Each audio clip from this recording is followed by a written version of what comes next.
Welcome to another movie plot and enjoy the memories. We open in Houston, Texas with a wealthy businessman driving his fancy new car.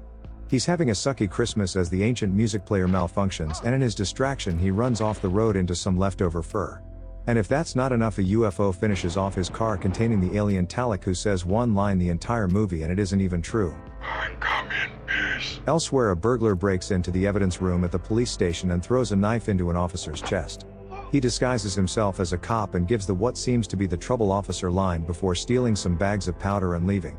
Along with a partner waiting inside and another in the car, they leave a bag behind and hastily make their escape before the thing explodes.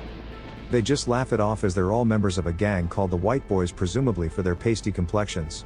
Their boss Victor runs most of the crime in the city and gets delivered the stolen packages during one of his meetings. Across from him is an undercover cop whose partner Jack is surveilling their deal from his car outside. His sense of duty is interrupted when Jack's forced to prevent a liquor store robbery, leaving his buddy exposed. Victor discovers the identity of the undercover and has his whitest boy execute him just 2 days from retirement. The gang who robbed the evidence room remain behind to clean up the mess, but Talec shows up looking whiter than any white boy. He proceeds to slaughter them all with a saw blade fired from his wrist and an alien handgun, which causes a whole lot of damage. Jack's forced to plug a thug who refuses to drop his weapon but is alerted to the alien disturbance by the explosion. Talec has already swiped the stash and disappeared, while Jack finds his partner dead as a result of him abandoning his post. Police arrive on the scene and Jack's chewed out by his captain Malone, who tells him to take a few weeks off for an indefinite vacation. It'll give him time to make up with the city's coroner Diane, who broke up with Jack for his lack of attention or something. Diane. Fortunately, FBI Inspector Switzer takes over and reinstates Jack as he needs his help to bring down more of these dang white boys. He suspects a new gang's in town due to the strange deaths and partners Jack with the 2 foot shorter Agent Smith, who's fresh out the academy. Their personalities clash immediately as Jack is the rebellious type while Smith reports to his boss every day. Diane has analyzed the wounds on the victims, and it sucks to be a detective because she has no idea what caused them. Elsewhere, a homeless woman witnesses another explosion as these aliens like to make dramatic entrances.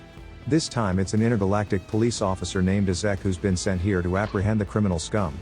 Talec walks up on a store owner who grabs his shotgun when the alien cuts the power and opens fire, as this dude don't play around. He is however killed when Talec sticks a harpoon in his chest to inject him with a solution before waiting a few seconds and finishing him off. Jack goes to a local bar to threaten a snitch named Boner about Victor, and when his boy pulls a knife, Smith stands on business. He doesn't agree with Jack's method, especially when Boner gives them nothing, so the two return to the crime scene. Jack plays out how the murders would have gone down, leading him to the alien saw blade embedded in a loudspeaker. It's razor sharp, and when Smith tries to remove it, the disc whizzes around the room before almost taking their heads off when it returns. With their murder weapon found, the two call it a night and Jack visits Diane, getting the door slammed in his face. She then opens it back up, gives him a few pippity paps, and they make up as it's one of those kind of relationships. Talec continues going around injecting people with his little harpoon, but this time we're shown he also extracts endorphins from their brain. Azeck shows up with his explosive pistol, destroying every car in the parking lot and yet somehow missing Talec, who escapes. Jack arrives home after spending the night at Diane's place, but he finds the apartment trashed and almost blows off Smith's head. They suspect that somebody was looking for the disc, but luckily Smith was the one keeping it safe. They bring it to an eccentric scientist named Bruce to keep hidden, and he explains that it's propelled by the magnetic forces of surrounding objects. When Diane does the autopsy on the first of the alien's victims, she says that the man overdosed despite having no prior history of using. She still has to cut the skull open to discover what entered his brain, while Talec targets a mechanic next, and each time we see a little more. He injects her, then extracts her brain juice, filling up little vials while looking awfully proud of his accomplishments. At the station, Jack gets taunted with a photo of Victor enjoying a holiday in Brazil just days after killing his partner. Believing Jack to be responsible for their losses, some white boys jump him outside, leading to a high-speed car chase in the middle of the day. With Jack's driving skills and Smith getting in the back to shoot out the yuppies' window, they end up losing them and paying their leader a visit. Jack kicks the crap out of the guards and busts in on the white boy's second-in-command Warren during one of his meetings. The cop tells him that he didn't kill his boys, revealing a new third party in town, but Smith gets captured by the gang. Warren uses him to force Jack to make a drop, as they figure that if somebody has to get jumped by the alien, it might as well be police. He delivers a suitcase to a hotel clerk, but the man tries to rob him, getting himself murdered off-screen in the alley just seconds later. Talec attacks Jack with super strength but gets interrupted by Azeck, causing a large explosion, allowing Smith to escape his captors. The space police continues to pursue the fugitive while Jack's confused about what happened and decides to just call it a night. He visits Diane, who's finished her autopsy, and explains that Talec is stimulating humans to extract liquid pleasure from his victims' pituitary glands. She says that nobody on Earth has this technology, but the alien's a bit more advanced and has just reloaded his harpoon injector with a stolen supply. Jack thinks that they are dealing with aliens and not the Mexican kind, while Smith just assumes that he's finally going crazy. They pay Bruce a visit, but he's been pummeled into handing it over and implies that it was by a government worker. Talec has more though and brings them to a supermarket where he uses one to kill 2 patrons while targeting the guard for his business venture.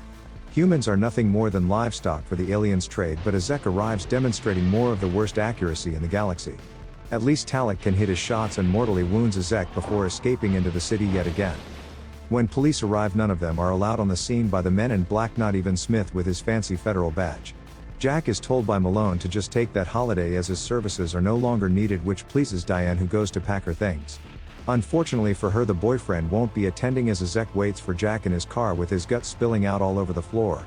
The good alien explains that Talec is extracting a substance called Barcy, which is highly illegal on their world, so he will stop at nothing to find a supply. If he's allowed to leave Earth, he'll surely return with more of his kind, so the dying cop urges them to stop him at all costs. Unfortunately, when he dies, all of their evidence self-destructs, taking Jack's car with it, but not before Smith swiped his alien handgun. He wants to take it to Switzer and has to pull out his gun to prevent Jack from stopping him, who still doesn't trust the FBI. There's a good reason for that, as Smith gets told by his boss that they intend to take out Jack as the alien's far too important a discovery to let him just kill it. They also plan to eliminate the only other witness, but Switzer's shot dead by Jack, who has every right to give Smith an "I told you so." Realizing he can't trust his own people, Smith teams up with Jack to hunt down the alien, as doing this by the book almost just got him killed. With directions from Azeck, they track down Talec's hiding spot, but Jack's strikes has no effect and Smith doesn't know how to operate the gun. He's struck by the disc and the 2 humans are forced to flee as Talec fires with as much precision as his former extraterrestrial comrade. When Smith realizes the gun has a safety, he lands what would be a killing blow on any human, but Talec just shrugs it off. When he lands a second blast, the alien's forced to retreat but drops his bag of valuable Barcy, which gets found by Jack. He'll stop at nothing to retrieve it, so what better place to go than back to Jack's apartment to get cleaned up. Hearing a noise at the door, they almost blow away Diane, so try to usher her away before the trouble returns. The white boys still blame Jack for killing their men and try to pay it forward, but Smith uses the alien gun to destroy their vehicle. We end up with 4 different factions here as a local police officer arrives and is caught up between the gang and Talec. Searching for his bottle of brain juice, the alien kills all of the white boys along with the officer before taking his patrol car and giving chase. The trio in Diane's vehicle speed through traffic and some glass windows of a mall while Talec remains close on their tail. He kills an officer who pulls up alongside him when Smith sticks his head out the window and uses the alien blaster to destroy his vehicle. In a rather terrifying sight for Smith, Talec just runs out of the explosion and continues to chase them on foot to an abandoned factory. Our group planned to set a trap using the vial container as bait, but when Talec arrives, Smith realizes that the alien gun's out of power. The angry dealer pursues the group, taking shotgun blasts like they're nothing and firing his own, but luckily all these aliens are terrible shots. He even misses like 10 shots on a target running directly away from him in a straight line, but it at least makes for some cool fireballs. When Talec catches up, he takes Diane hostage and knocks Smith out for the duration of the movie, but halts when Jack threatens to smash the vials. Wanting the rest of his supply back, Talec's made to throw away his gun and led like a puppy dog to where Jack places them down near a pointy pipe. The happiest he's ever looked, Jack then attempts to knock him onto it, but Talec's still much stronger and just tosses him away. He then attempts to inject the human with his harpoon, but Jack catches it and rides the retracting line like a fish on a hook. When he's reeled in, Jack turns the poon around and drives it into Talec's own neck, then Fly kicks him onto the pipe. Once again, the dying alien insists that he comes in peace, but I'm pretty sure he's lying, so Jack replies that he'll be leaving in pieces.